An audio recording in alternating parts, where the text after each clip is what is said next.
doon xeex te bal tàkkul di riir ngir ñi doon gàddaay. mbokk yi jërë ngeen jëf seen ànd ak TFM télévision Futur Média ñu dellu si waat jàkkaarloo bi tey nag ñu nam waxtaanee situation bi am ca Mali buñ ko nattee ci première partie bi en tout cas ak ñun fii Sénégal laaj bi di sampu ndax nu ñuy def ni olof di wax xoddeeku balaa ngay lakkale.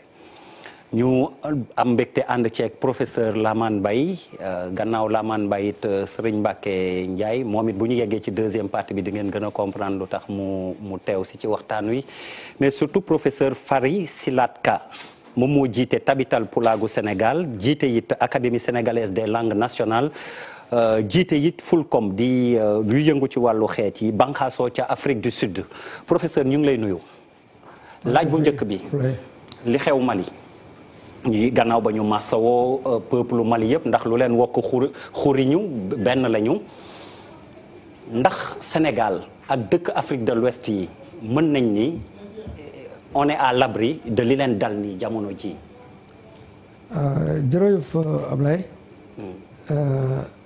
ñu dooree ko sant yàlla bu baax a baax te ñaanal ñi nga xam ne delloon ci seen borom keroog ci oog sagu ci 23 mars 2019 yal na yërëm leen xare leen ajana li nga wax lu am solo la ndax Afrique bu mu daj sax ñoo bokkoon colonisation bokk coono bokk traite des esclaves ak yëpp ci les pères fondateurs de l'Union africaine de l'époque ñoom ñëpp dañoon wax ne Afrique benn la war nañ fexe ba ñu bañ ko séparer ay petites nations Senghor daana wax nañu moytu balkanisation kon les sous-régions comme sous-région Sahel bii ñu nekk Sénégal ak Mali ak Mauritanie ak Burkina Faso ak Niger ak Tchad yooyu soo fi dara xewee lu toll ni li xew Mali kon yeneen réew yi war nañu xalaat ni lii kat suñu mënoon dañ ko jéem a safara suñ ko mënee balaa yàgg ndax li nga wax li xuri fii laal fële lu wokk fii xuri fële loolu dëgg la li xew Mali nag dafa doy waar te métti ndax yàgg na ñu bëri ñu ngi mel ni ñu ngi koy soog a yëg ci 23 mars bi mais lii ñi dee dañoo bëri ak ni ñu dee dafa métti moo tax médias internationaux yëpp wax ci lu yaatu. waaw moo tax ñu bëri commencé di nga xam Sénégal. mais kii yàgg nañ ko wax. la crise malienne nañ fàttali commencé na depuis 2012. waaw vers 2016 am ay milices yu commencé di fagaru di lutte am na ay djihadistes. am na ay bandits sax. ñu ko waxee noonu. te bandi yi sax mu ne bandi transfrontalier lañ yamuñu fii dañuy dugg les frontières sont poreuses exactement Burkina Faso ñi ngi dugg laalaale ni ngay wax parfois ñu yëg sax ba côté Algérie Mauritanie dañuy laal un peu fu nekk xam nga zone Sahel bi non seulement frontières yi parfois dañu poreuse dañu yarax mais état yi amuñ toujours les moyens de leurs ambitions waaw dafa naa loolu moo la xaw a dal Mali Mali crise bi c'est multiforme oui c'est pas une crise ethnique.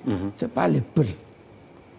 C'est les Peuls ñoo ci gën a souffrir kooku mën nañ ci waxtaan. yéen ay gëstukat ngeen. war ngeen ci gëstu yéen en tant que journaliste. mais dogo yi ñu ngi souffrir. bambara yaa ngi souffrir en tout cas du côté de Ségou au nord. Touareg yi les Bozo l'équivalent de non-Lébou ici les pêcheurs Bozo ñi nga xam ne ñu ngi dëkk ci dans le delta intérieur du Niger. ak ñëpp. Maintenant il y a des forces djihadistes réelles xam ne am na MNLA ci au nord mais am na Moujao bu nekk ci biir lu moom kon affaire bi daal dafa jaxasoo waaw dafa jaxasoo te état Mali mu dem ba mel ni waaw dafa sukk mënu ci dara waaw dafa mel dafa sukk lu téye boppam donc dina professeur dinañ ci gën a ñëwaat pour ndax ni nga wax crise bi comprendre ko finalement dafa complexe dafa multiforme sëñ Mbacké Ndiaye laaj bi ma laaj professeur laa lay laaj yow yàgg nga ci langue politique bi am na tuuti loo xam jamono Senghor ba fi ñu yegg si nii ndax laaj gi ma ko laaj tontu gi noo ko gisee ndax Sénégal rawatina dëkk Afrique de l'Ouest yi mën nañu rëcc ci lu ni mel. waaw jërëjëf maa ngi lay nuyu di nuyu mbokk yi ñu toogal fii yëpp di nuyu également mbokk yi ñuy seetaan di métitlu comme ni ko professeur defee tout à l'heure li nga xam ne moo xew Mali. ndax diggante Mali ak Sénégal benn lañu. je pense que nit ñi nga xam ni dañu yaroo Thiès diggante Thiès ak Xombol ba Bamako. xam nañu ne tey am na par exemple boo demee Thiès kat bu yox Mbambara. pratiquement ay Maliens sénégalais rek ñoo fa dëkk. Bayal Xuuja Bayal mi donc bari na fi muy wane ni diggante réew suñu ñaari réew yi benn peuple la. bu ñuy fàttaliku aussi danañu gis ni en tout cas man bokk na ci li ma jàpp ni crise malienne bi li ko indi li xew Libye. moo wala ngaat mu ñëw foofu. parce que bi Kadhafi daanoo ak ni mu daanoo. ña nga xam ne ñoo fa nekkul ñëpp gàddu seen i bagages jël seen i arme daw. wut si zone boobu donc bokk na ci li ko indi. maintenant est-ce que Sénégal mën na ci rëcc jàpp naa ne suñu matee. en tout cas ñi nga xam ne ñoom li ñu gën a dégg ñuy wax rawatina ñun ñuy yëngu ci wàllu politique. bu ñu wanee mat. Sénégal mën na ci rëcc. li tax ñu mën ci rëcc mooy man dem naa ci réewu Afrique yu bari yoo nga xam ne.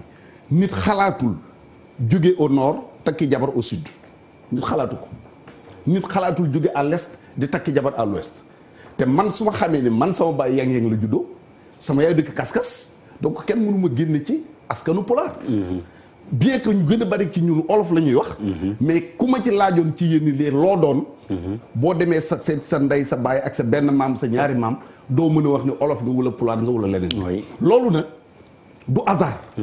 xam nga ñaare danañu wax ni danañu dégg ñu wax ni li xew ci yeneen réew du xew parce que kilifa yu diine yi naan c'est bien loolu yëpp dëgg la. mais dafa fekk ni les pères fondateurs de ce pays là. ku mel ni Senghor ci saa bu may wax ci cadre dama koy rendre hommage. parce que dama mosoon am chance en 2002 les femmes yi nga xam ne dañu bokkoon ci MFDC. jamono yooyu ki leen jiite woon benn ndaw suñuy wax Mariama Sani Guigos. demandé ma pour ma defal leen benn conférence à Ziguinchor. sur le rôle des femmes dans le processus de paix en Casamance. d'ailleurs jour boobu laa xamante ak le président Noah Sané. vraiment mu nit ku baax ma di ko nuyu au passage. jiite woon Casa Sport ak lycée Djignabo. voilà bi may def ay gëstu di préparer conférence boobu ma waxtaan ci kilifa yu bari ku mel ni le professeur Assane Seck mu di ma nettali ni am nay jamono bi Sénégal di soog a accéder à l'indépendance am na instruction nga xam ne Senghor daan na ko joxe te daaw ko bind. di def de sorte que. bu ñuy affecté fonctionnaire par exemple en Casamance. suñ mënee am séeréer yóbbu ko fa suñ mënee am tukulóor yóbbu ko fa créer benn brassage boo nga xam ne loolu jur na ko tey da ngay dem Ziguinchor fekk fa ñu sant Fay. seen cosaan Siin la. seen yaay nekk Joola nga fekk ñu sant Diallo ñu sant Si. Abdoulaye Si a été maire de Ziguinchor ñu sant Ndiaye ainsi de suite de sorte que mënuloo dugg ci benn famille ne ay Joola lañu wala ay Soose lañu wala ay Mandeng lañu c'est des Sénégalais c'est la nation sénégalaise. donc loolu bu fekkee ni ñu sos réew mi. dimbali nañ ñu ci ba Sénégal nekk une véritable nation ñun ñi nga xam ne dañu mujj puso bi waruñu bëgg mu li tax nag may terminer question c'est important da ngay xool léeg-léeg nga gis ci benn bind soit dans les réseaux sociaux surtout ñuy wàññi ni diw nommé nañ leen ay alpulaar lañu c'est très grave lu jiitu loolu am nay jamono da nga daan gis ñu ni diw Thiès la ñu dëkk moo tax ñu dugg dans un gouvernement donc jéem a créer ci réew mi loo nga xam ni musuñu ko xam loolu moo tax ma ne ñun ñi nga xam dañ nekk langue politique bi wut pouvoir wala bëgg a conserver pouvoir warul tax ñuy dugg ci ab débat boo nga xam ni ëllëg sa biir mën na jural réew mi loraange. alors professeur Lamane balaa ma commencer ci sama chroniqueur yi laaj boobu loo ci tontu. merci beaucoup jërëjëf Abdoulaye maa ngi nuyu ñi nga xam ni ñoom laa bokkal plateau bi ak ñi ñuy seetaan ñëpp xam nga ni question boobu. dafa am lu mu laal loo xam ni dafa sacré en Afrique surtout partie bi ñuy wax Afrique de l'Ouest ak un peu Afrique centrale ndax les Boulous du Cameroun dañu bokk ci lu ñuy wax la parenté à plaisanterie 1236 après la bataille de Krina bi nga xamee ni Soundiata Keita jël na ndam li ci Soumangrou Kanté dafa woote y avait les 12 provinces représentées ñu def lu ñuy wax au Mali Sanankuya ñu di wax au Sénégal Kal. boo demee au Burkina Faso les Samo et les Moré ñoom ci seen bopp loolu la ñuy vivre. dañuy kalante. loolu nekk benn objet boo xam ni lu sacré la. nga xam ni dañu def la charte de Kouroukanfouga nga xam ne mooy la première constitution africaine. Oui. Bien avant la révolution les droits de l'homme et la déclaration du citoyen. ñoom représenté woon nañ loo xam ni sur le plan social sur le plan culturel sur le plan environnemental amoon nañ avance bu mag a mag. 44 articles lañ defoon. mais 44 articles Kouroukanfouga ñaar daf ci am solo trop l' article 5 ak l' article 7. article 5 bi moom la Mali laal parce que dañu ni la vie est sacrée. l' intégrité physique kenn waru ko laal. oui. l' article 7 mooy wax ci le cousinage à plaisanterie ñu di ko wax la parenté à plaisanterie. loolu moo tax dañu laal loo xam ni en principe mooy li nga xam ni moo nekkoon l'unité fondamentale en Afrique de l'Ouest et quelque part en Afrique centrale. est-ce que mën na laal Sénégal ni ko ministre Mbacké Ndiaye waxee bu ñu fekkee ni jël nañ ay matukaay. waaye c'est le même peuple. nos frontières coloniales ont été tracées par les armées. boo demee tey en Gambie da nga fa fekk ay Fall dafa fekk ay Njaay. boo demee tey Mali ñi sant Koulibaly ñoo sant fii Fall. ñi sant Sakaliba ñoo sant Guèye ñi sant Traoré ñoo sant Diop ñi sant Diarra ñoo sant Ndiaye donc c'est l'intégration des peuples donc bu ñu deful ndànk loolee nga xam ne laal na Mali Sénégal mënu ci mucc ci su boobaa war nañu taxawaay boo xam ne du freiner ay frontières mais waxtaan la dialogue la ak waxtaan ak ñi nga xam ni ñoom lañ seqal lépp. le débat est ouvert Bouba Ndour tey yow laay njëkk a jox témoin bi. waaw Der bismillah. maa ngi lay nuyu di nuyu kilifa yi ñu toogal fii di wax que ni man approche bi fan laa koy jëlee rek mooy à chaque fois ñu am problème yu mel nii dañuy aussi fàtte ni am na lu ko sabab. lu ko créé te des fois dégg naa fi léegi ñuy wax waxi Libye. ak Kadhafi. oui. ak la France. implication wu France implication wu état africain yi. Et à chaque fois ñu jànkoonteeg problème yu mel nii moom mooy question bi mooy posé mooy lan moo taxoon ñu jëlee Kadhafi Libye. Est-ce que c'était parce que c'était un dictateur wala dafa am lu ñu fa soxla woon parce que tubaab yi ay nañ ci loolu trop bu ñu soxlaa dara tam waa ji dëmm créer fa coow. génne ko et je pense que aujourd'hui mënuñu constater li nga xam ne moom moo xew Mali et ñu fàtte loolu teg ko na le parce que peut-être bu loolu amul woon problème yi yëpp du am parce que en réalité problème yu bëri yu ñëw yi xew ci Afrique peut-être sax du sunu coobare. du loo xam ne nit dañu jóg bañante pour rayante ki kay créer fële la toog bàyyi ñuy rayante donc je pense que approche bi aussi dina si baax trop ñu séparer yëg-yëg bi ñuy am les uns envers les autres ak li nga xam ne moom moo créé coow loolu nekk Mali et je pense que aujourd'hui fi ñu war a dankaafoo suñu réew yi ak suñu njiitu réew yi moom mooy nan la ñuy def ba nga xam ne nasaraan yi duñ ñu dugal ci guuta parce que bi fi Kadhafi doon jóge aussi damay interpeller ministre Serigne Mbacké Ndiaye même notre ancien président Abdoulaye Wade était très impliqué ci processus boobu est-ce que tey jii bu ñu toogee après depuis 2012 la woon defe naa xaw ba 2011 côté yooyu en tout cas ñu ñëw 7 ans après ñu rey 100 et quelques personnes est-ce que du loolu la ñu war a gën a xoolaat c'est-à-dire que comment la ñuy fexe ba nga xam ne ñu am yenn approche yi ba nga xam ne kenn du ñu boole ci benn coow loo xam ne après président ba dañ koy gagné mu dem tëdd fële xam nga tout le monde sait que Sarkozy li ko yóbbu ci bopp nguuru France Libye bokk na ci ñëpp wax nañ ñu bëri ne campagne électorale à la limite Kadhafi moo ko financé woon et je pense que avant ñuy avancer si loolu la ñu war a taxaw parce que loolu boo moytul moo indi guuta bi yëpp moo indi coow li yëpp Libye jaxasoo des intérêts géostratégiques. waaw mais loolu yeneen am nañ ci sax parce que même bu dul rayante bi am bëri na suñu ay doom Sénégal yoo xam ne ñu ngi traversé frontières yooyu gis ngeen ni ngi leen fay traité pour dire que je pense il faut que quand même africains yi ñu ñu jëli tubaab yi xam ni ci Afrique fii conflit yu gën a bëri am lu ko gën a sabab du rek nit bu bañ moroomam mais xam nañu fi ñu daan jaar africains yi fa lañ fay jaaraat ak ñoom ba fexe ba boolu leen dem après affaire bi ça devient benn conflit boo xam ne au départ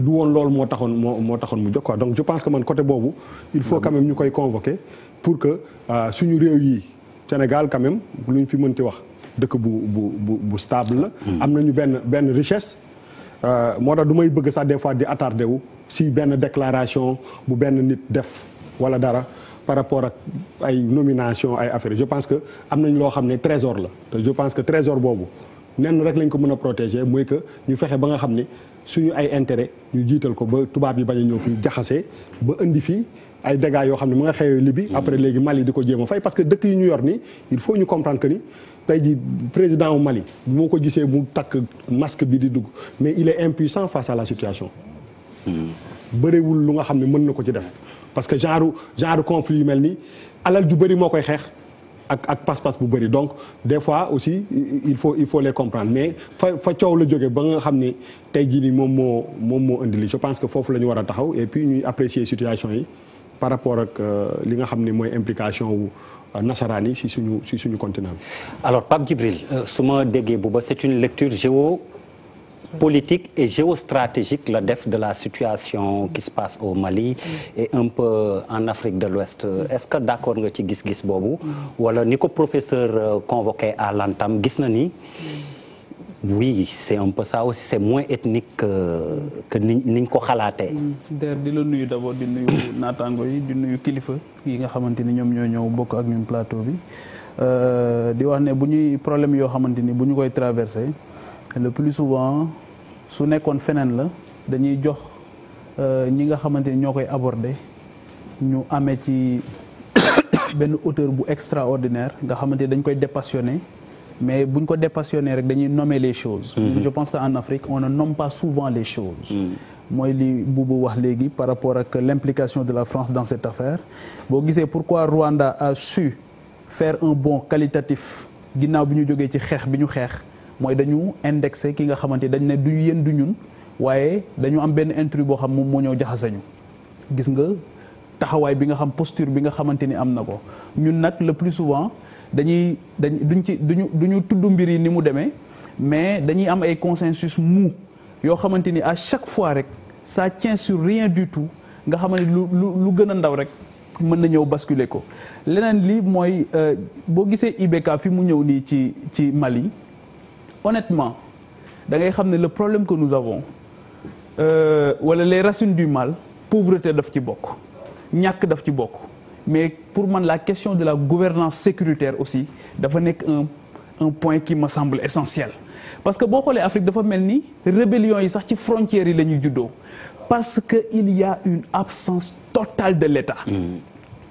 Je prends l'exemple du Sénégal ñaata milliards la ñu injecté tey Diamniadio mais est-ce que tey bailleurs de fonds yi lay jox seen xaalis notamment les puissances occidentales est-ce que dinañ nangu tey nga jël autant d'argent nga def ko Ziguinchor ñoo lay jox seen xaalis ñoo lay wax soo moytuwul fi nga koy def ak secteurs yi nga koy def par exemple bu ñu bëggee ñu dem te dinañ ci revenir peut-être suñu deuxième partie parce que tout se tient en réalité je prends la justice tey jii bu fekkoon ne gars yi bu ñu la joxee seen xaalis ba pare di nga ko ñemee def foo ko def tey doo am aujourd'hui tu prends le budget général du Sénégal moins d'1% wala autour de 1% ce qui est consacré à la justice te pour que nga am un état fort à tout point de vue par rapport à la répartition des ressources par rapport à la répartition des richesses mais il faut que nga am une justice forte boo xamante ni bu waa ji bëggee def naka su dul noonu sax ne koy fii nga ko war a def donc la gouvernance sécuritaire me semble important beneen bi mooy l'échec des politiques wax nga ko léegi impuissance bi nga xamante ni politique yi parfois dañ koy am te loolu li tax mu gën a métti mooy absence d'une société civile forte en Afrique de façon globale tey jii booy xool Afrique situation bu mel ni am na mais dafa mel ni Afrique amatul kilifa kan la ñu war a dégg tey kan la ñu war a déglu boo seetloo Libye bi ñu koy waaj a attaqué sax gars yi fi nekkoon def nañ lu ñu mën mais boobu France am na lu mu bëgg ba pare te dina ko am à tout prix Thabo Mbeki bi muy bëgg a déplacé wu di dem Libye ci la ñu ne no fly zone ñu ne zone d'exclusion aérienne ñu ne ko mënoo fa wàcc Abdoulaye Wade jóge France dem Benghazi directement de bonne foi mën nañu ko gëm ne jàppoon na ne il pouvait faire quelque chose parce que ni mu meloon na Kadhafi mënoon na amener Kadhafi le moindre mal moo doon ko Kadhafi quitter. Peut-être que loolu la doon dox mais quel que soit Alpha il a été perçu comme un Africain de service entre guillemets boo xamante ni dafa doon dem pour valider. li nga xamante ni moom la puissance étrangère bi waroon def. Décider. Donc encore une fois pour man situer les responsabilités.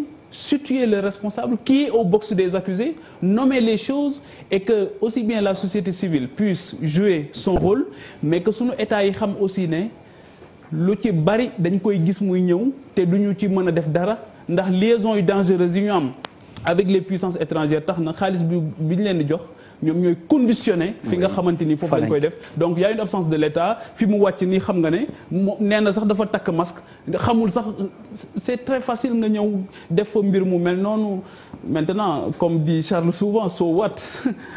Alors Malal bismillah ziar naa la. jaajëf man nag ak sa bleu bu rafet. man maa ngi sama tur dëggantaan Malal Pulo le berger donc pël la.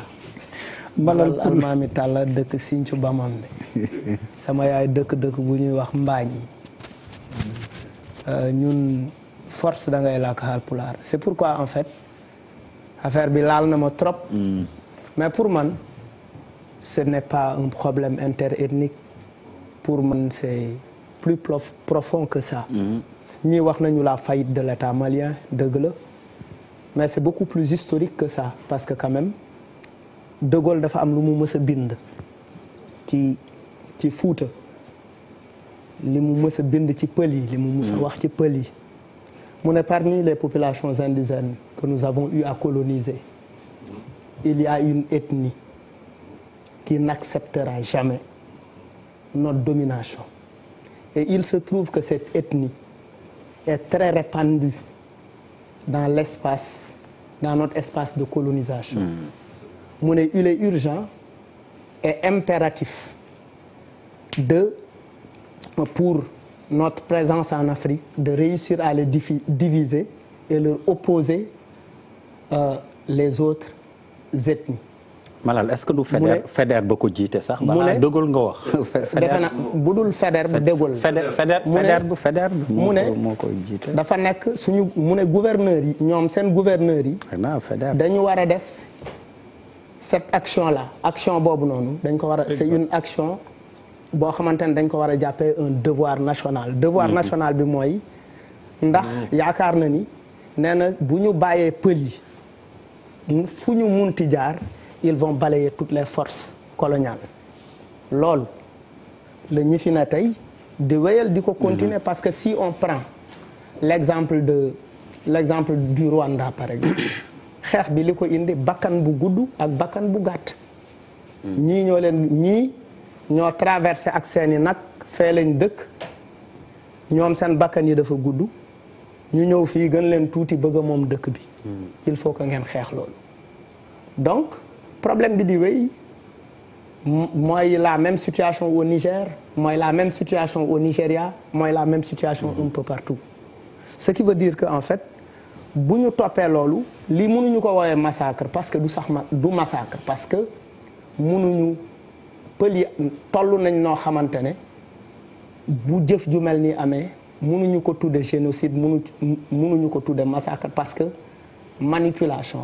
manipulation wu tubaab yi la ci diggante xeet yi nga xamante ne ñoo bokk Afrique parce que quand même africains yi yàgg nañ nekk ensemble boo xoolee li Dogon yi wax ci mbir mi dañ ne du ñoom et man je fais partie de ceux qui croient que ce sont pas les Dogons qui ont agi comme ça nit ñi mën nañ sol yëre Dogon mën nañ aussi pour préparer leur stratégie pour préparer le coup effectivement ne am na nu ñuy taalee dëkk bi am na nu ñuy reyee nit ñi il faut que ñu jox ko une formule africaine parce que tubaab du reyee nii africain rek mooy reyee nii wala ku tubaab yónni du reyee nii donc ci yooyu il faut que africains yi préparer aussi parce que unité africaine effectivement la ñu bëgg le projet de l'unité africaine la ñu bëgg mu échouer et je pense que la jeunesse doit se tenir debout les Africains doivent continuer à se brasser doivent continuer à être ensemble doivent continuer à se respecter.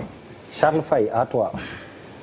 waaw der di nga may ma nuyoo waa Yëmbal ñu ngi leen di nuyoo bu baax a baax waa Yëmbal. tey Yëmbal nga fële. waaw parce que dañ am loo xamante ne ñu ngi koy pare te waa jàkkaarloo lañ ko jagleel donc di leen nuyoo bu baax a baax quoi. non mais non jotagul. non attends yow kay xam naa foo dem rek mais bàyyi rek ma jox la ko noonu. nand naa ko. waaw der xam nga Malal fu muy waxee laay insister bu baax. Ce serait se tromper que nga foog ne que affaire bi c'est interethnique par contre ça peut être socio-professionnel gars yi xam ne lu ñuy def parce que muy agriculteurs yi fa nekk wala pêcheurs yi wala pasteurs yi éleveurs yi. yu nekk ci zone boobu mais du tey lañ fa dëkk ça a toujours été comme ça depuis des siècles ça a toujours été comme ça xeex daawoon na am seen biir xuloo ñu am fu ñu koy préparer te xeex bu doon am tam ak machette wala as lañ koy defee. Ce qui a changé c'est les Kalachnikov c'est tout ce qui est nouveau ak affaire ba mu jël léegi nag pourquoi Kalachnikov yi àgg fa c'est ça le projet lan moo fa indi Kalachnikov yi c'est quoi le projet contre l'Afrique c'est quoi le projet contre ce Mali 2 200 000 kilomètres carrés quand même 18 millions de Maliens avec dëkk yoo xamante ne président yoo xoolee yu bëri di arriver au pouvoir par la force des armes la première chose boo xamante ne lu ñu njëkk a xeex mooy les armes lu la indi au pouvoir moom mooy indi ko xeex et c'est ça le problème de nous boo xoolee bu baax quand en 2012 ça chauffait au Mali le Mali pourquoi armée bi tas mais mënuñu tirer pendant 2 jours boo tirer ñaari fan 6 heures de balle rek amatoo munition armée yaa ngi fa nga dem sa yoon ça pose un véritable problème de gouvernance de la sécurité d'investissement dans la sécurité des pays ça pose beneen affaire boo xamante ne aussi d'anticipation qu'on n'a pas vu venir et c'est ça qui man c'est là pour moi la grande faillite de nos ensembles régionaux où ça parle beaucoup ñu am xaalis bu dul jeex ñu koy teg ci ay fonctionnement ñuy organiser ay séminaires interminables indéfinis et finalement on n'arrive absolument à ne rien faire la seule fois où en Afrique on a réglé un problème très rapide et urgent c'était la Gambie et avec Yaya Jammeh et pourquoi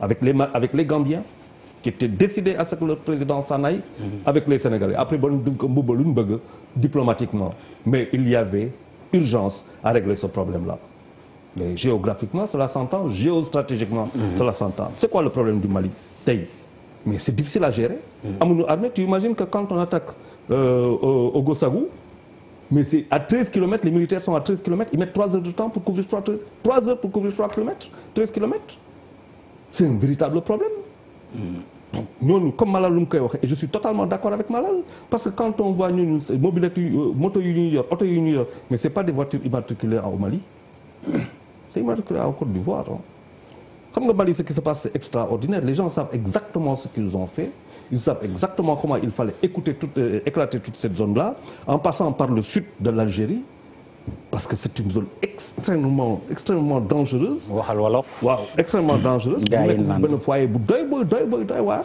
ak Mauritanie. nit ñi xam effectivement te loolu tey damay lay gën a yokk avec l'État islamique qui a été dynamité. en Syrie nga xamante ne des survivants fu ñu jógee parce que foofu les conditions c'est extrêmement difficile pour faire la guerre foofu ñoom il faut que ñu wàccaat donc fii mooy affaire ga. et nous sommes dans un monde boo xamante ne tey boo xoolee Europe lu dal Angleterre. Brexit. nga ñëw xool yeneen dëkk bi l'extrémisme yu yéeg à pleine vitesse les réponses économiques qui sont de plus en plus difficiles nga ñëw France gis les gilets jaunes nga xam ne que Europe taxaw na avenir ba Afrique la ñun nag ñu toog fii wax naa ko fi plusieurs fois bu dee information sur satellite on n'existe pas bu ñu doxul information on n'est pas informé bu dee les armes on a des gens ici qui peuvent créer des armes xam nga arme ay réflexion rek la on n'en a pas on n'a pas l'information on n'a pas l'armée on n'a pas la stratégie quand je dis on n'a pas l'armée waxuma que suñuy armée ki taxawul mais amuñu armement boo xamante ne ñun ñoo koy defar suñu bopp on dépend de tout le monde léegi le véritable problème tu dis le Sénégal il y a maintenant deux choses qui sont totalement différentes encore qu'il faut faire attention moi bokkuma si ñoo xam ne dañuy tirer la dernière élection présidentielle bu ñu xool nii les réponses du vote populaire les votes identitaires nous a ramené loin derrière boo doon sénégalais war nga am courage xool loolu nga xam ne qu'il y a eu des votes identitaires. Est-ce qu'il ne faut pas relativiser vote identitaire? Je dis encore une fois Charles je dis yow Wakaam yaa ngi nii naan vivre agir pour Dakar bu la waa Wakaam bi nga dëkk votelul kan moo lay votel quand tu as ce qui s'est passé à la dernière présidentielle donc si taxaw nga analyser ko bu la neexee nag nga ne lii amul. libre au Sénégal sama goro bi toog bu doon laajit bu ko xombol votelul est-ce que man à Dakar lu may goroom yëpp dinaa ko nangu votel donc est-ce qu'il ne faut pas relativiser ce vote identitaire dont tu parles. encore une fois bu ñu neexee ñu relativiser ko. encore que quand on est pointu on se doit d'aller jusqu'au bout de la réflexion et oser l'affronter. En tout cas pour moi c'est un élément important. Deuxième chose, nous ne sommes pas le Mali. Le Mali c'est 1 million et quelques de kilomètres carrés. Nous, c'est 196 000 km², plus petit que le Burkina Faso qui a 19 millions d'habitants. Donc nous n'avons pas du tout les mêmes réalités. Et professeur Loumou Sank, ça tient. Mais le terrorisme, c'est quoi son but? Le terrorisme postule la violence à outrance. Le terrorisme, c'est quoi? C'est instaurer un climat de suspicion, de crainte, de peur, un climat d'insécurité. Loolu lay ut. Alors aujourd'hui, il est beaucoup plus facile de traquer n'importe où au Sénégal qu'au Mali. Beneen affaire ba nga xamante ne am na ko le Sénégal du point de vue sécuritaire quand même a assuré. Oui, le Liban en 1975, ça date pas quand même d'aujourd'hui.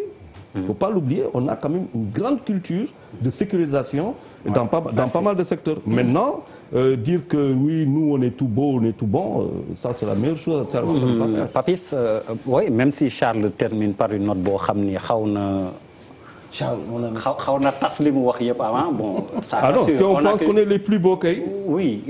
man li ma en fait déjà masawu peuple malien mais man je vais être très pragmatique. Parce que l'histoire là sa source ou son origine pour man benn kese la c'est le terrorisme. amul leneen parce que boo xoolee l'histoire du Mali le Mali n'a jamais été une exception africaine. Le Mali a eu ses réalités socio-culturelles. Ethnicité, religiosité, tout ce que tu veux. Bon départ ci ATT, Moussa Traoré, ATT, le pouvoir a été rendu. Ils ont vécu dans la démocratie. Alpha Omar Condé. Oui. Mais il n'y avait pas ces histoires. Il y avait des problèmes de démocratie comme dans tous les pays africains, mais amul l'histoire là. ATT est venu, ñu gis li am Mali. Le terrorisme s'est installé au Mali sous le magistère de ATT. Loolu moo ko génnee parce que si pouvoir bi. Aujourd'hui, moment bi ñuy wax nii, ce que les gens ne disent pas, c'est que le Mali n'est pas contrôlé par l'État du Mali. En 2013, dem naa Mali, j'ai été à Sévaré, j'étais à Gao, j'étais à Bamako. Moi, j'ai fait le terrain avec les militaires ñu xool ni c'est un État divisé. Mali dafa am lu État bi géré ak loo xam ne géré wu ko. Géré tout ko. Loolu mooy réalité et les gens n'en parlent pas. Quand l'histoire s'est déroulée, ma dégg IBK par exemple muy wax, on ne tolérera plus. Mais c'est une catastrophe. Ça veut dire qu'il y a eu au préalable des tolérances.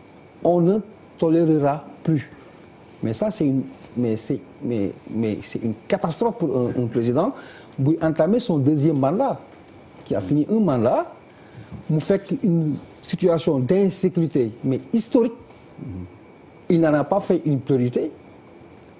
Il entame son deuxième mandat, il parle de « on ne va plus tolérer ». Ça, c'est du laxisme. Ben, deuxièmement, Afrique dafa jël problème terrorisme mu am mu nekk menace mondiale mu dawati encore di wéeruwaat ci tubaab yi. Où est la CEDEAO dans tout ça? Où est l'Union africaine dans tout ça? déggoo leen fenn boo jëlee nga def à titre de comparaison nga jël l'Union européenne au-delà même des questions de sécurité même l'histoire de l'économie. Quand il y a eu la crise, mais xool le cas de la Grèce, de l'Espagne, ils ont accompagné la Grèce. Bàyyi wuñ ko Union européenne dañu accompagner Grèce ba mu taxawaat. Espagne, elle s'est relancée aujourd'hui avec la crise. Italie moom moo des parce que c'est une question de négociation entre l'Union européenne et l'Italie. Ba ñu nangu nekk dans un déficit de 2000 et quelques milliards d'euros, mais c'est gérable, c'est une question d'entente. Ça veut dire que tu sens que l'institution est là. am na lu muy njëriñ dafay accompagner ces populations. ñun nag loolu la ñu amul. Et c'est dommage mais on est très empressé à conquérir un pouvoir, à aller nomination. Ça moom on est des champions quoi. On est leader, on est machin pour ces facilités. Pour le lien ak Sénégal, est-ce que ñun on a des risques de vivre ça? Moi je vais être dans un optimisme mais béat. moi je dirais non. Pourquoi, Papis? Parce que tout à l'heure ministre mu ngi war rappeler benn cas c'est extrêmement important quand il parle de système Senghor. Oui, et cette règle non écrite. Système Senghor boobu. Mais moi je vais aller plus loin c'est antérieur à Senghor parce que Senghor c'est un Sérère. dafa judd si biir Sérère il parle Sérère. dégg na waajuram xëy na di wax le Tukulóor. il a été fabriqué dans ça daf ko prolonger renforcer ko mu gën a dëgër. nga sunu cousinage boobu ñuy wax noonu kalante boobu. xaw ma par alchimie xaw ma nan lañ ko yàlla baaxalee. moom moo ñuy téye jusqu'à la fin des temps. parce que quand tu es président am na làkk booy làkk ci Sénégal am na foo xeetoo foo askanoo te askan bi nga bokk am na lu muy gisee na nga juddoo. boo jàngee ba yëy kayit yi dem Espagne Europe États-Unis làkk anglais chinois loo neex boo ñëwaatee da ngay xam ne lii mooy sa base Sénégal chance boobu la am. ce qui est essentiel pour man pour ne pas monopoliser la parole la question du Mali question de sécurité la. du Maliens yi ñoo ko mën a régler à eux seuls ce sont les Africains les entités les institutions ñoo war a mën a taxaw lijjanti ko parce que du problème mu Malien maintenant dafa dépasser Mali c'est intercontinental boo xoolee ce qui se passe au Mali division boobu moo am en Syrie mais état malien dañu ko diviser les gens n'en parlent pas pourquoi donc moi je pense que suñu Union européenne Union africaine yi CEDEAO yi soit ñu génne leen ut beneen formule wala ñu wax leen véritablement taxaw leen taxawaayu institution pour accompagner nos peuples on en a besoin. alors pour mais man je suis pas d'accord quand on dit en fait le Sénégal est préservé. Mais quand les politiques ne tiennent pas leurs promesses. Quand les jeunes ne travaillent pas. Quand les ressources sont dilapidées. Je peux le préciser li ma bëgg a wax. Oui. Les Sénégalais pas je parle xam nga terrorisme moom dans le cas du terrorisme aucun État n'est amul. Oui. Sur l'ensemble du globe adduna bi yëpp laa wax ne amul kenn koo xamante ne mën na non man terrorisme du ma laal duñ dal sama kaw. Mais on est en train de mais nous avons une réalité on est en train de nous exalter de l'héritage de Senghor. Mais l'héritage de Senghor n'est pas perpétué par ses prédécesseurs parce que ku fi ñëw c'est avec les autres présidents qu'on a commencé à voir ethnie, confrérie, etc., etc. Loolu c'est un comportement politique et partout foo dem ci àdduna dëkk yu déstabilisé wu yëpp c'est la corruption moo indi dëkk bi foofu muy Syrie muy Irak muy feneen ak feneen dañu am et puis dafa am ay disparités yu yaatoo yaatu bu fekkee dañuy taxaw ci affaire terrorisme ñi nga xamante ne ñoo dëkk souvent dans le nord ci yenn dëkk yi ils sont abandonnés à eux-mêmes. Il n'y a aucune infrastructure boo demee rek fii en banlieue il y a absence d'infrastructure publique. dara amul fa mais non quand je dis que nous sommes préservés. damay repréciser dama ne je suis dans un optimisme mais béyard. parce que suñu kalante boobu ngay wax noonu. c'est une exception sénégalaise. oui mais dafa am ay fondements yoo xamante ne dafa solide. parce que man je ne peux pas envisager par exemple. un séeréer yi dem di song tukulóor oui joolaa bi du dem song séeréer c'est vrai non c'est pas possible am na fi non am na fi ba mbay jaay kam ni way bi non c'est des cas isolés exactement Malal est-ce qu'il faut en faire des règles non c'est ça le problème Malal loolu c'est une chance Sénégal déggoo ma ne xaw ma fan lañu ko jëlee ak ni ñu ko baaxalee mais c'est une réalité. Charles mais attends ça veut dire le terrorisme. après professeur nga wax ci balaa may delluwaat ci professeur Ka. day njëkk a analyser les failles d'une gouvernance loolu lay njëkk a xool. deuxième chose bu muy xool mooy les frustrations loo xamante ne mun na ko gis ci population yi. bu taxawee ci kaw loolu le troisième modèle bu muy convoqué mooy les clivages. et bu taxawee ci kaw loolu boo amee loolu yëpp. mu am benn arme boo xamante ne armée amu ko c'est que dafa mobile alors que l'armée est statique. C'est-à-dire ce sont des conceptions totalement différentes de faire de la guerre. Maintenant le problème que nous c'est-à-dire la chance que nous avons. C'est que Sénégal en 2016 et ça il faut quand même féliciter l'État du Sénégal en 2016 il y a eu des réactions immédiates après l'attaque en Côte d'Ivoire de Bassam. Tout de suite le Sénégal a mis les moyens. Mais je dis encore une fois bu fekkee un président dans un pays le président il arrive au pouvoir par le biais par le biais des urnes. amul c'est pas le même président boo xamante ne bu fay ñëw arme moo ko indi. lu ñuy njëkk a def mais vous ne connaissez yow tu as été au Mali on a travaillé bon j'ai été ailleurs. est-ce que vous savez que les lu mu tudd armes yi. certaines armées. dañuy dindi seen kii bi lu koy waxee détonateur bi ñu koy dindi. bal yi fu mu nekk. mais Charles gâchette bi. Charles dama lay wax Charles xool gis nga Mali boobu nga wax noonu. par rapport à l'armée. waaw elle n'existe même pas xam nga ñoo ñoo fa nekkoon.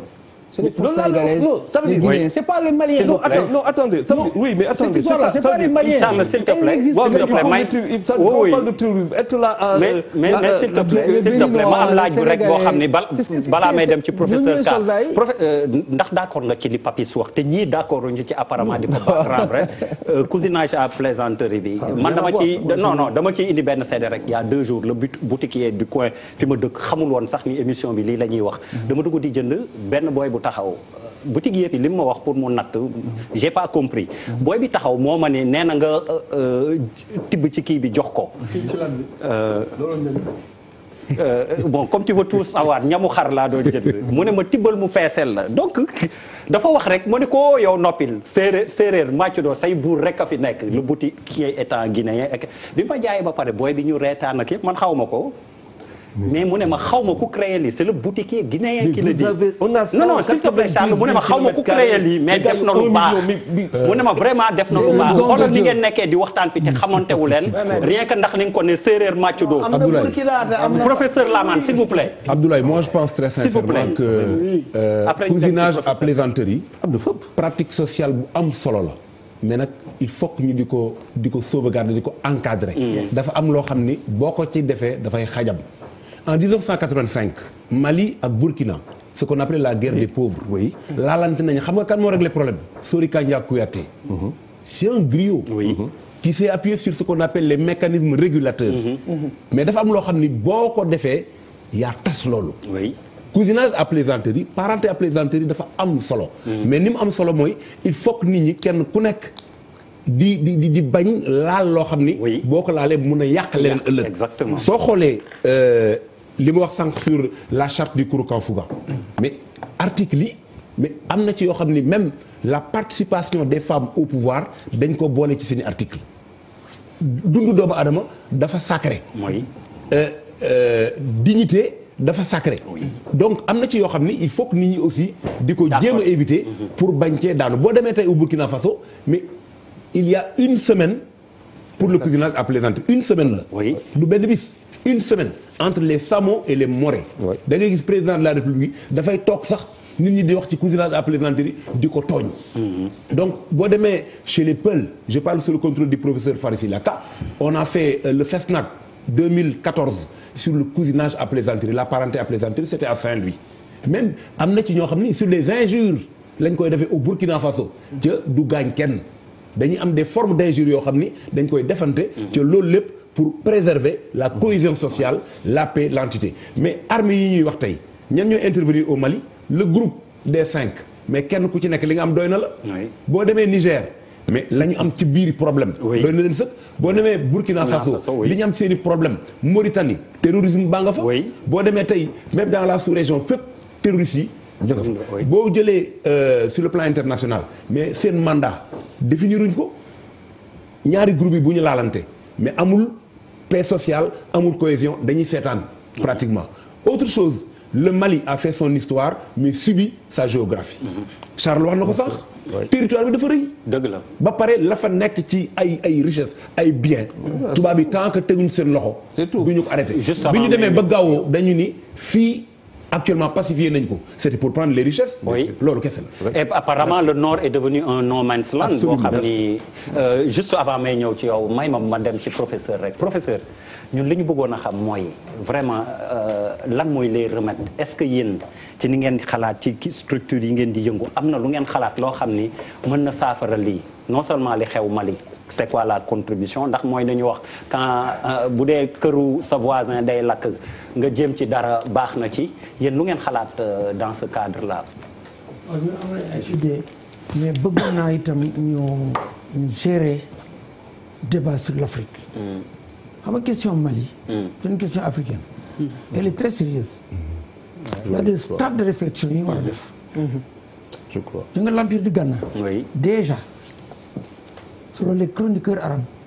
Depuis le 2e siècle ñu nga dund ci jàmm. C'est écrit dans le livre du Sage en France et partout dans le monde. L'empire du Ghana peut am apogée. Oui. Bien avant Kouroukan Fouga. Les Africains avaient leur mécanisme baal ma ci français bi. Africains dañu amoon seen pexe ni ñuy defee jàmm seen diggante. Oui. te dañu doon xeex. diggante béykat ak sàmmkat. mais mosul am envergure bi am Mali. Oui. li am Afrique mooy. Afrique amul autonomie de décision et d'action. Oui. amul compétence. Ça aussi c'est vrai. Le journaliste bi Pape Djibril Fall. Pape Djibril wax na ko. la société civile. Oui. amul doole. Oui. c'est des politiques. wax ngeen ni CEDEAO yëngutuwul Union africaine yëngutuwul ñun wax nañ ko dañ ko dénoncer. mais dénoncer doyul. Oui. dañu ut ay solutions. Oui. Parenté plaisanterie.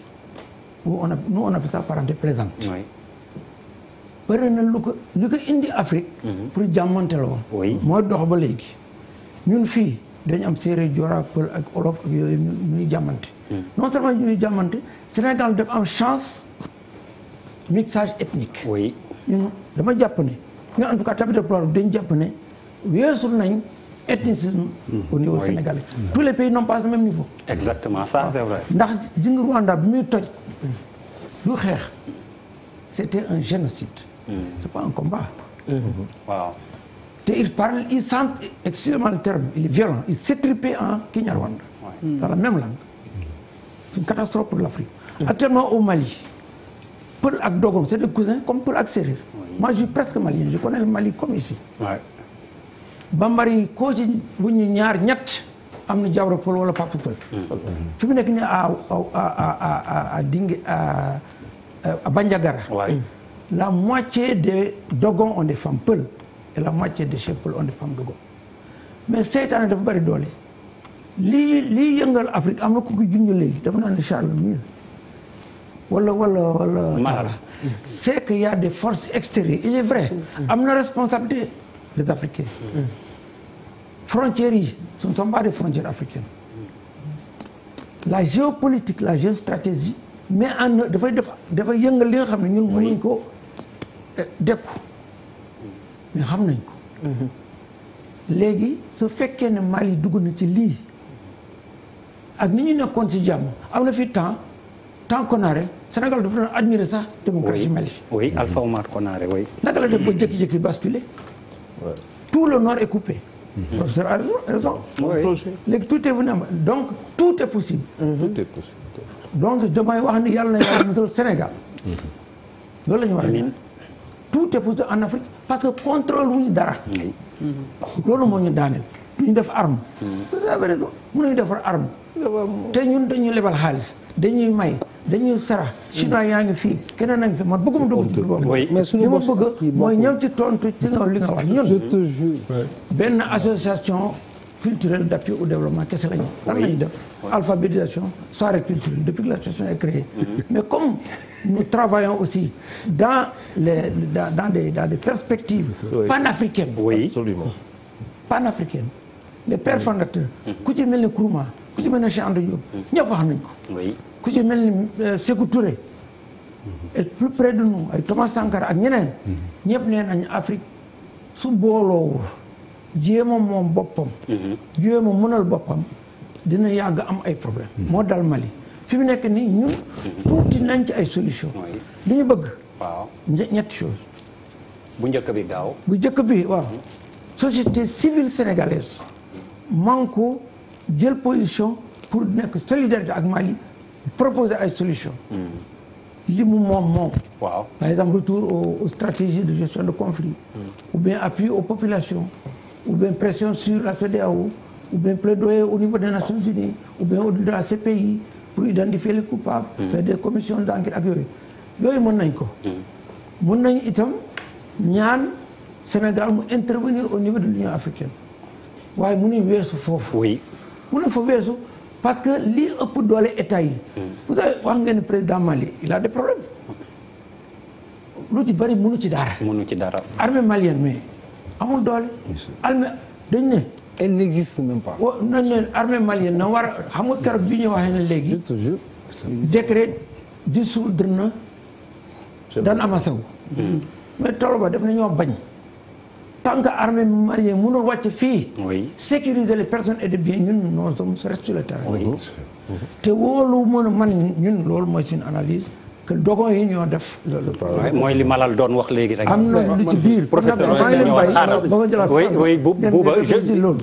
Bouba oui non man en fait parce que man en fait damay bañ aussi damay poser question mooy que am na loo xam ne est-ce que bu ñu reyul woon Kadhafi est-ce que lii dina am une grande question.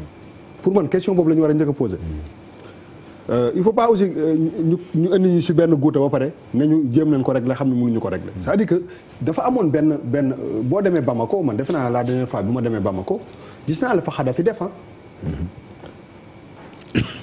def na fa c'est-à-dire que la cité ministérielle dafa amoon benn les hôtels dafa amoon benn waay bu nekkoon Libye bu tudd Kadhafi la Libye est très riche dañu am alal mais avec un discours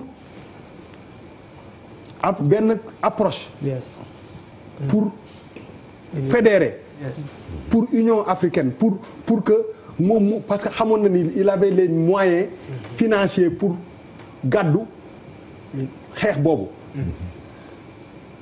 avec un discours bu leer parce que dëkk yu bëri yëpp li ñu am yi ci bi yëpp li ñu am en commun mooy la France parce que ñu ngi waxu Gambie la Gambie n'est pas colonisée par la France est-ce que du tax loolu gënul tax mu gën a yomb sax mu nekk benn suñu kii bi suñu victoire suñu kii yi nu mu tudd suñu gars yu nu mu tudd colonisation voilà non suñu victoire mooy réglé nañ benn conflit daal Mali Gambie CEDEAO non CEDEAO la waaw réglé nañu benn conflit muy Yaya Jammeh parce que c'était facile mais en réalité li ñu nekk nii di pour man dañuy constater rek mooy que aujourd'hui il y avait pour man dafa amoon benn plan bu ñu exécuter quand même nous tous fii la ñu toog gis ñu jël Kadhafi rey ko assassiné ko jël président africain yi parce que ñun le discours là bi ñuy am envers la France nos présidents là amuñu ko ils sont pas critiques pour wax dëgg bi te pourtant li ñu xam rek xam nañ lu ko ëpp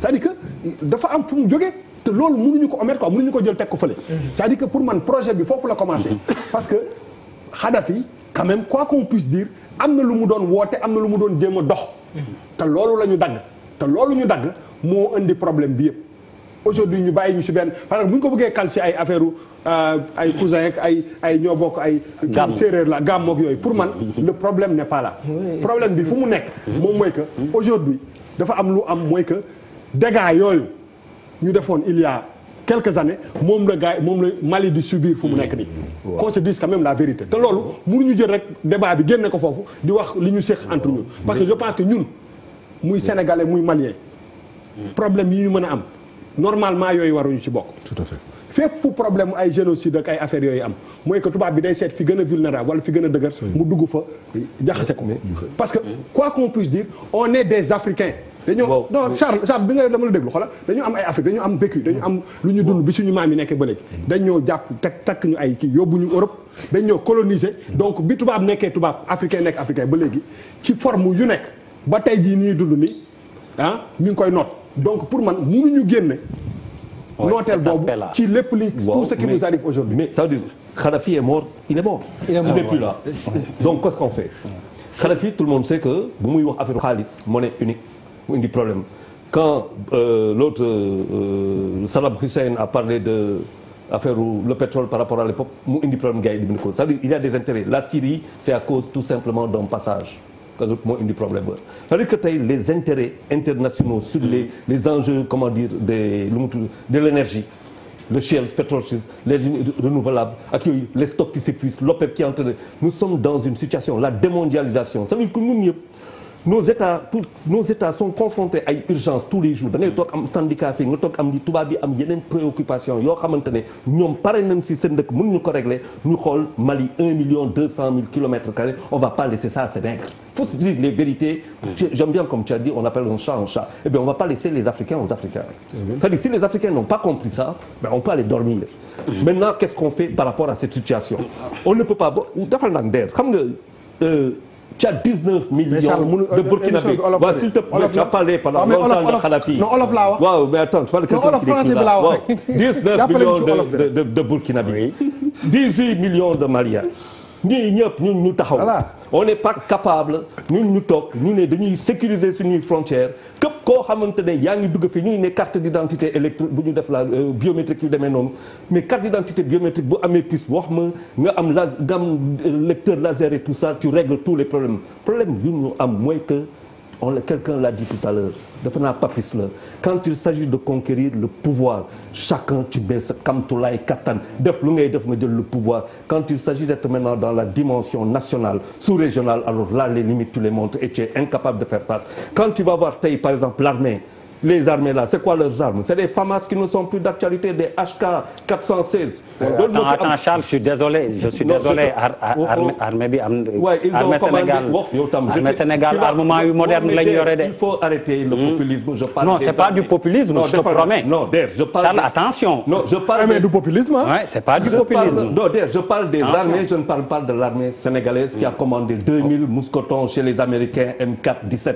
donc je sais je suis bien informé problème bi du loolu Sénégal nag boo bëggee tey Sénégal nekk le nombril de l'Afrique libre au Sénégalais de le faire. Je suis désolé par exemple Charles bu dee da nga bëgg ñu dugg ci armée rek par exemple si on parle du classement du top management des armées boo xamoon classement Sénégal da ngay waaru dans le monde en plus. je te dis ma wax c'est depuis 2014 qu'on a depuis 2016 avec xam nga. côté boobu nañ ci sant yàlla quoi. waxuma la loolu encore une fois comprendre loo Sénégal c'est 15 millions d'habitants dans la CEDEAO. C'est quoi 15 millions d'habitants dans la CEDEAO c'est quoi 196 000 kilomètres par rapport à 1 million et quelques les réalités yoo xamante ne moom les Maliens di vivre au quotidien ñun xalaatuñu ko dëkk boo xamante ne mënoo assurer sa sécurité aux frontières vous imaginez que le camp Savaré est à 200 kilomètres de Ouagassogou et c'est la zone la plus pauvre et pourtant tout autour il y a que de l'or mais c'est quoi le projet il y a une conspiration contre l'Afrique. Alors mais non, nous on peut être là ce sont les politiques qui sont interpellés l'occasion pour man ma jaare fa jox la parole à Sëñ Mbacké Ndiaye là c'est plusieurs interpellations yoo xam ni je dirais des cailloux même dans votre jardin. oui en fait les politiques. alors d'abord question bi. Bouba soulevé ma dama ci wax avant nga koy soulever. donc constat bi mooy loolu. tey situation bi am au Mali. Libye la jógee je l'ai dit bi may avant même effectivement ngay jël parce que donc amul interrogation ci loolu lu ni fàng kenn du ko jeex maintenant Charles xaw na ko brosser tuuti loolu mu ngi ni fàng gis nañ ko maintenant ma damay jël ci question bi nga posé parce que apparemment li nga soulevé yow ak question ak réponse yu apporté dañu bokkul c'est vrai que c'est bien ñu def l'historique de la crise et tout ça c'est bien mais yow li nga jëloon laaj mooy naka la ñu def ba mucc ci loolu. est-ce que daañu mucc est-ce que daañu mucc. est-ce que daañu mucc on a répondu ak naka la ñuy def. oui bon peut-être bien. alors donc ci question boobu man jàpp naa ni li am noonu c'est vrai def na histoire xam nañ ne noonu la demee. solution yi jàpp ni mën na nekk solution aussi également parce que kenn mënu ko nii am na loo nga xam ni yàlla aar nañu ci ñun. mais un exemple. crise bi am en Casamance c'est depuis combien d'années plusieurs décennies mais mosul leen dégg ñu ni ethnie bii la contre ethnie bii mosul am du wolof contre Joola du bambara contre ainsi de suite mosul am et dans d'autres pays crise yi fay am ay crise ethnique lay doon waaso bi mooy dem attaque ci waaso boobu cela veut dire que non seulement yàlla dimbali nañ ci mais je reviens à ce que je disais les pères de l'indépendance ñi nga xam ni ñoo sos suñu république bi liggéey nañ ci macha allah liggéey boo nga xam ñun suñu devoir tey mooy jéem a aar loolu ba mu bañ a yàqu loolu muy benn ñaareel ba cousinage boobu ñuy wax c'est important parce que moo tax ba tey yow boo jugoon dugg ci benn famille dooni kër ay joolaa lay dugg dooni kër séeréer ngay dugg dooni kër tukulóor ngay dugg parce que boo duggee ñoo ñëpp fa nga koy fekk mieux même boo ko jëlee s'il vous plaît on vous laisse pas quand même continuer comme ça. mais laissez-moi terminer sur non fii jàkkaarloo la nag c'est nous qui dictons les lois ici. ci jàkkaarloo la bokk. léegi monsieur le ministre may ko objection. non objection am na ci waxtaan. léegi objection. objection dafa am ci wax monsieur le ministre xaaral rek karkarloo bi moom du ñàkk. xam na ko nañu wax lu mu d'accord. on n'est pas à l'université Cheikh. Malal déedéet Malal loo d'accordul at nga ni seen koñ lu fa xew. ay ca kañ objection bi. booy dugg benn kër da nga naan maa ngi dugg kër Njaago yi. demal kër Njaago yi abal ma. am na seen koñ yi. mais non mais waxin la. c'est-à-dire il ne faut pas. c'est pas au premier degré qu'il faut prendre ça tamit Malal. non Malal je suis désolé li ngay wax. non dëgg la mais c'est pas au premier degré qu'il faut. c'est même gentiment qu'on le dit. si on dit même si. récemment on a dit tukulóor bi. non je suis désolé Charles c'est pas de l'hypocrisie. mais je crois que. dugal kër joolaay abal ma fa lii dugal kër séeréer bi abal ma fa. Malal man je pense que lii monsieur le ministre doon wax ca ñu dagg ko dafa am solo xam nga lu tax. d'accord na nga may ma tuuti rek. am na ci loo xam ne c'est pas méchant parce que da ngay dégg sama naar bi sama pël bi. la possession ça non boo ko eggalee foofu. mais exactement lii muy wax ni c'est important parce que sànq mi ngi expliquer gis nga boo demee au Rwanda. Avant même le génocide, les Hutus et les Tutsis parlent la même langue. Oui. Ils sont dans la même ère culturelle ñoo bokk fu ñu dëkk. ñoo bokk lu ñu làkk. colonisateur bi moo ñëw séparer leen. boo demee à l'époque au Rwanda dans les examens il y a des quotas ethniques dañ naan Hutu yi dinañ am nangam %. oui Tutsi yi dinañ am nangam %. boo demee à l'hôpital il y a des ordres yoo xam dañ naan kii mooy jëkk jàll kii moo ci tegu yàlla dimbali nañ ci loolu xam nga lu tax. parce que après le Tekruur. dans cette vallée di nga dëkk yow. le Niamandourou dans la vallée du fleuve Sénégal. il y a eu la cohabitation des Halpulaar des Mandeng des Wolof des Sérères ñoom ñëpp. le professeur Cheikh Anta Diop dit que quand l'islam est arrivé am na ñoo xam ne bëgguñu woon a tuub. moo leen wàcciloo c'est les Sérères noonu dans la région de Thiès. il y a eu les Mandeng boo demee à Ndande dans le département de Kébémer il y a un puits qui s'appelle le Kalom qui a même le sol. qui vient de Kolomba c'est-à-dire un grand puits en Mandeng. ñoom ñëpp dañ fa essaimé jaar fa mais ce brassage là c'est une réalité ce brassage là c'est une vérité loolu bokk na ci li nga xam ni dëgëral na Sénégal mais il faut le préserver. alors professeur ñu dellu ci monsieur le ministre comme Malal def na objection am ne ko ñam. c'est-à-dire que moi je suis pas dans des détails. kenn mënuma citer au Sénégal. une famille boo nga xam ni par exemple dañ naan ma yow ay tukulóor rek nga kenn kuy wolof judduwu fa wala naar judduwu fa wala babar juddu wala séeréer judduwu fa kenn mënuma ko citer. ça c'est un. deuxièmement pour aller lu gën a xóot loolu. mais je ne l'apprends pas ñi sant Senghor dañuy wax seen origine Sangoul la. les Sangoul sont devenus Senghor. les Bokoum c'est des Bakhoum. bu ñu nekkee fële nekk Bokoum c'est des Toucouleurs. bu ñu ñëwee fi nekk séeréer c'est des Bakhoum. oui donc loolu dafa nekk lu fondamental dans notre pays te encore une fois bokk na ci li nga xam ni. am na lu bëri luy xew dans d'autres pays yàlla mën nañu ci musal à cause de ça. doyul encore une fois je le dis. je pointe du doigt l'irresponsabilité. parce que contrairement ak je pense booba ma wax tout à l'heure ni benn nit bu bind non du benn nit bu bind. benn nit bu bind. waaw ci réseaux sociaux yi. ci réseaux sociaux je pense que loolu nga. non. waaw quelqu'un la dégg de façon. man maa waxoon ni. man maa wax ni. waaw gis nga waaw d'accord. non moom dafa ni gis nañu bind loolu. du ma waxuma loolu. non dama ma jaawal dafa guddi quoi dama ne budul yow je m'excuse dama ne. man maa wax sànq. waaw ci sama première intervention. exactement.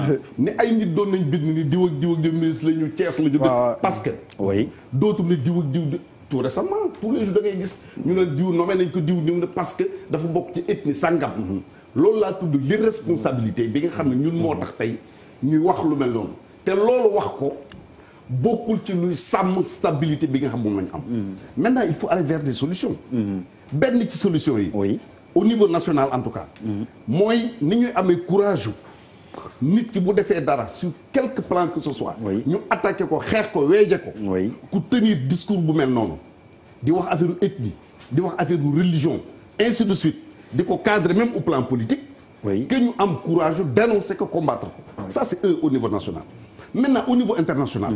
bu leen fàtte ni tey réew yooyu ñu cité fii les 5 pays. ba ñu defar seen i yëf conducteur ñun dañu ci beddi woon. ñun Sénégal dañu sànni fële. comme si ñu on était des. voilà bugguma ko qualifier dañu ci beddi sànni fële. bref mais du tax ñu toog croiser les bras ni su ñoo nekku ci. am na ku wax je t'explique la encore que ñun ni ñuy waxee ak ci tubaab yi nos chefs d'État du ñu waxee noonu. c'est vrai man am naa chance su fekkee ay réunion assemblée générale des Nations Unies ou bien de l'Union africaine. mais li ñu constate li ma constaté man tey mooy depuis départ quelqu'un comme Kadhafi Obasanjo Abdoulaye Wade. Afrique amatul de grands leaders yoo nga xam ne am nañu courage yu jàkkaarloo ak le colonisateur pour di ko tenir un certain discours. man foofu laay xaar aujourd'hui les dirigeants africains. donc marche parce que code électoral baaxul. marche parce qu'on est contre le parrainage et tout ça. ñi ko def am nañ ci droit. mais de mon point de vue tey marche pour exiger de nos dirigeants le président de la République en tête. que mu jël ce combat là que nous devons mener pour sauver le Mali. à mon avis initiative boobu moo am solo quand on a parlé de la faiblesse de l'État. non pas de l'État, de la société civile. Il parle de la société civile. Peut-être c'est un fait mais c'est la faiblesse également des partis politiques. Oui. Parce que le parti politique l'homme politique dañ ko jiital ni ko lan lañ lay sant. muy diriger askan wi. mais diriger askan weesuwul ay nit ñi ngi leen di rey. oui. ban parti ngeen dégg mu jóg def ci benn acte même pas un communiqué. ça n'intéresse personne. donc c'est le lieu aujourd'hui Malal yéen ñi fi dàq dem place Obélisque dem leen ñu ñëw fekk en tout cas moi je m'engage. oui bu ñu ngeen fekk si wootee leen jar na un combat dans la rue. mais vraiment pour amener. mais monsieur le ministre man benn virgule rek. si li nga doon très rapidement parce que dafa am loo xam ne aussi mënuñu ko bañ a constater. non mënuñu ko bañ a constater quand même ci ay élections présidentielles lañ jógee. oui. boo demee Fouta le président Macky Sall gagne à 98%. kenn mënu ko dindi.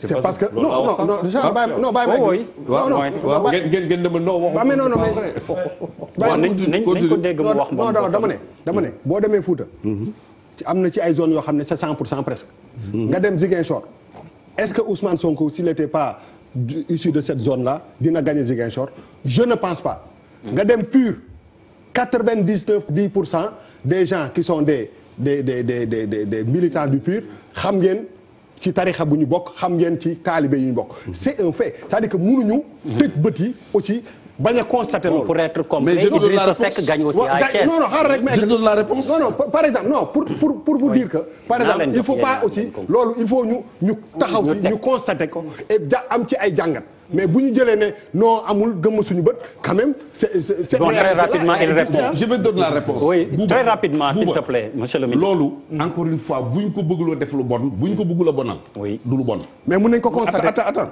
mais am na. mais dama ne suñ ko bëggula bonal. mais kenn waxul dafa bon mais la première fois mais non xam nga lu tax. non xam nga lan moo tax. c'est pour la première fois non Charles xam nga loolu lan lay convoqué non monsieur le ministre xam nga lan lay convoqué.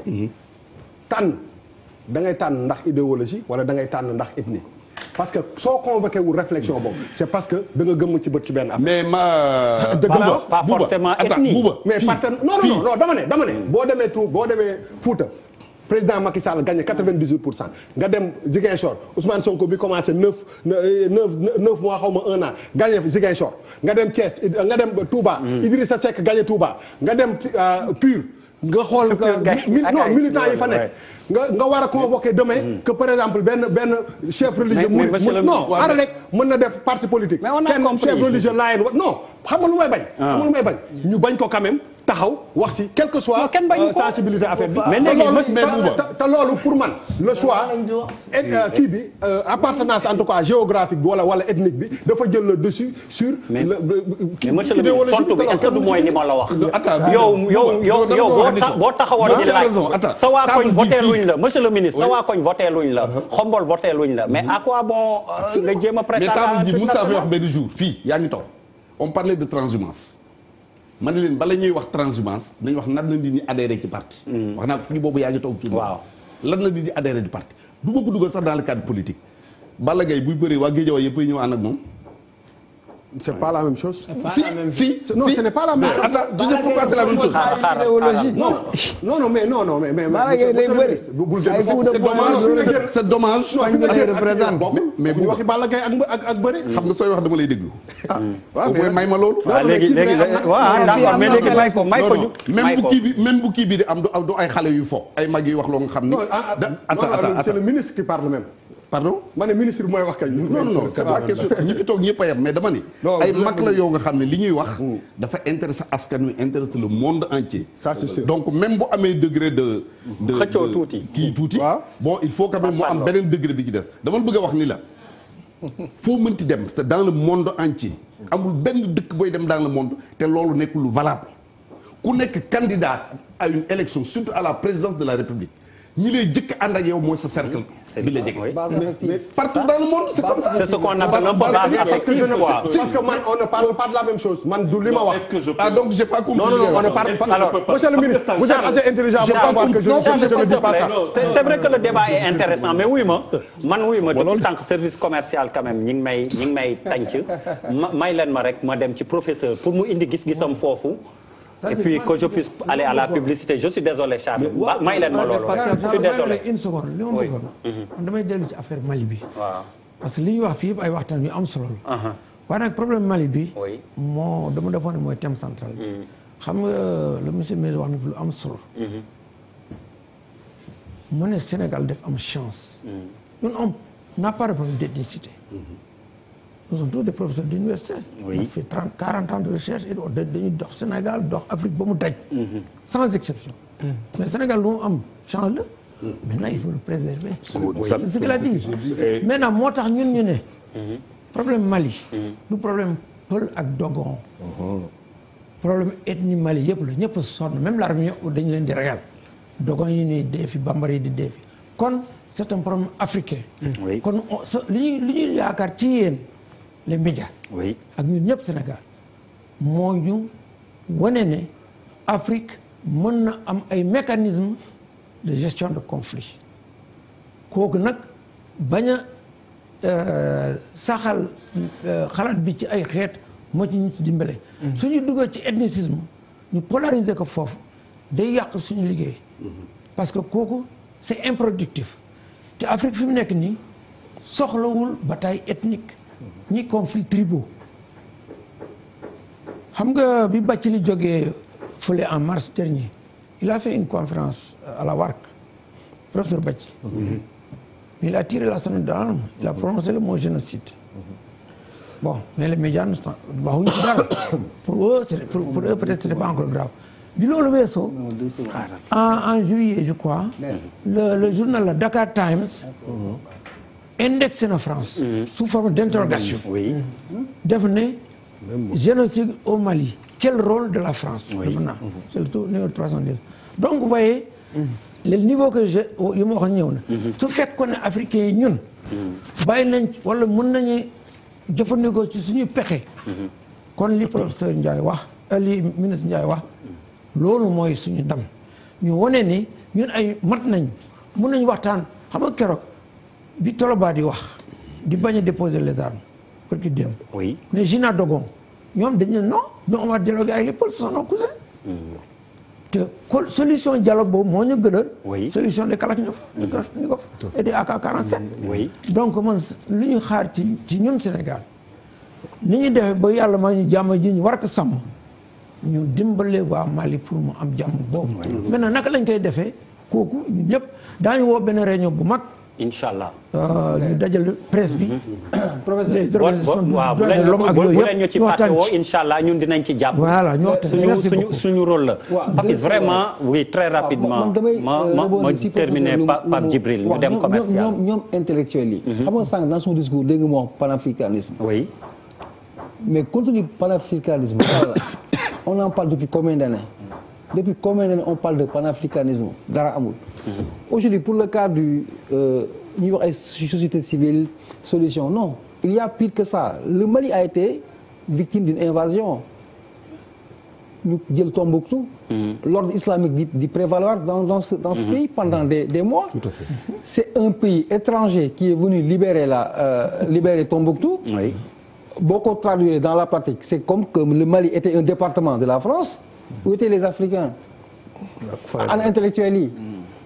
Ana la société civile. Bon pourtant Sénégal bokk na tamit ci ñi fa envoyé armée ah. Non c'est médecin après là xam nga dama la gis nga pourquoi les gens n'ont pas tiré conséquence de ces choses-là.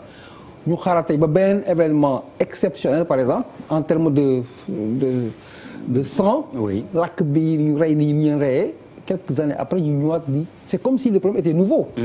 Il y a eu l'invasion de Tombouctou. Dès que vous ñëw noot ko c'est comme l'Irak qui s'en prenait au Koweït. C'est exactement la même chose. Mais quand la chose s'est produite à ce niveau tubaab yi dañoo taxaw lijjanti ko. dañ ko lijjanti taxaw ñu di xaar li ay leen di amaat ça s'est jamais reproduit amul beneen dëkk bu amaat ay intention di coloniser donc moi man damay condamner les intellectuels il faut qu'on sorte de la théorie quand tu parles de panafricanisme c'est les circonstances da nga koy embellir dans un discours et ça s'arrête là c'est pas cohérent amul lu muy correspondre en termes matériels pour ne lii mooy panafricanisme amul c'est un concept c'est des théories c'est une suggestion elle n'est jamais appliquée elle ne se perçoit même plus finalement parce que xamoo lan la da ngay gis Mali am problème où est le panafricanisme tu peux ne pas être d'accord je suis d'accord mais pas très d'accord bon il y a beaucoup de pas qui ont été faits hein bon je suis pas d'accord avec lui au moment de le permettre peut-être pas mais non d'accord professeur d'accord mais je ne suis pas là-dedans je suis content vraiment s'il vous plaît on va terminer avec Pape Djibril comme ça ma mën dem Papis s'il te plaît sëñ Mbacké Ndiaye comme professeur kat d'accord ñu ci li nga wax alors Pape Djibril je termine avec toi ñu mën dem commercial man muy 3 ans c'est-à-dire man foofu laa bëggoon accès suma intervention di wax ne Serigne Mbacké Ndiaye dafa wax léegi ne parti politique yi nan lañ ci nekk mais tey jii boo xoolee parti politique yi seen offre yi sax le bon voisinage du ci bokk seen offre yi Afrique bokk ci c'est-à-dire que cette dimension panafricaniste tey jii dafa mel ni sunu chef d'État yi dañ leen a interdire benn thème muy le panafricanisme ñemeetuñ ko jël en charge dafa mel ni su fekkee ne Union africaine tey le bailleur principal bon déjà siège bi rek nee nañ Chine moo ko tabax bailleur principal bi nee nañ Union européenne la mais François Hollande dafa wax lu am solo François Hollande dafa wax lu am solo à un moment donné ci crise européenne bi boobu nekkagul président mu ne on ne peut pas avoir une Europe faible une Allemagne forte dans une Europe faible c'est-à-dire si on pense que aujourd'hui cousinage à plaisanterie par ici confrérie par là les marabouts par-ci c'est-à-dire que tey soit dañuy ànd ñun ñëpp génn ci guute gi ñu ne soit ñun ñëpp ñu ànd dee parce que tey jii bu fekkee ne amuñu benn destin Afrique boo xamante ni dañuy xool benn dynamique unitaire xool nan la ñuy def ba ñun ñëpp génn ci wut ay solution sous-régionale ci sous-ensemble yi ñu nekk nii c'est-à-dire que phénomène contagion d'une manière ou d'une autre mën na am forme yi nag mën na changer parce que tey gis nañ su fekkee ne dañu jàpp ne braquage yi am léegi Sénégal nii su fekkee dañu jàpp ne li xew ba fa boyoot ak feneen su fekkee ne loolu dañu jàpp ne c'est pas une autre forme de violence boo xamante ni fële dañu am seen forme ñun ñu am suñu forme su fekkee dañu négliger loolu c'est parce que xëy na ñun ci suñu njaboot kenn faatuwu ci alors professeur comme dañuy tàggoo pour la deuxième partie fi nga toog incha allah le Cheikh Yérim Seck di toog si balaa ngay dem ndax am na loo xam ne xëy na bëggoon nga ko wax ci question bi te abordé wuñ ko non def naa ne on a abordé l'essentiel waaye lii journaliste bi wax Pape Djibril excusez-moi maintenant je le reconnais li mu wax am na solo xam nga suñu ne panafricanisme du kaf c'est un idéal ñun ñoo amul doole defar ko mais suñ ko def duñ dem fenn ça c'est ferme et scientifique mais toog fi ne Sénégal moom dana am jàmm rek ñeneen ñi nekk dans le c'est un rêve. jërëjëf mais ki gàddu woon discours panafricain bi moom la ñu jël. non tax ñu rey ko moom laay wan mais ça daf ñu indiwaat ci li ñu waxoon au début rek. jërëjëf ku ko gàddu revendiquer ko ñu jëlee la fi. jërëjëf Pierre Da Silva merci beaucoup kon juste page commerciale deuxième partie ak Cheikh Yérim Seck.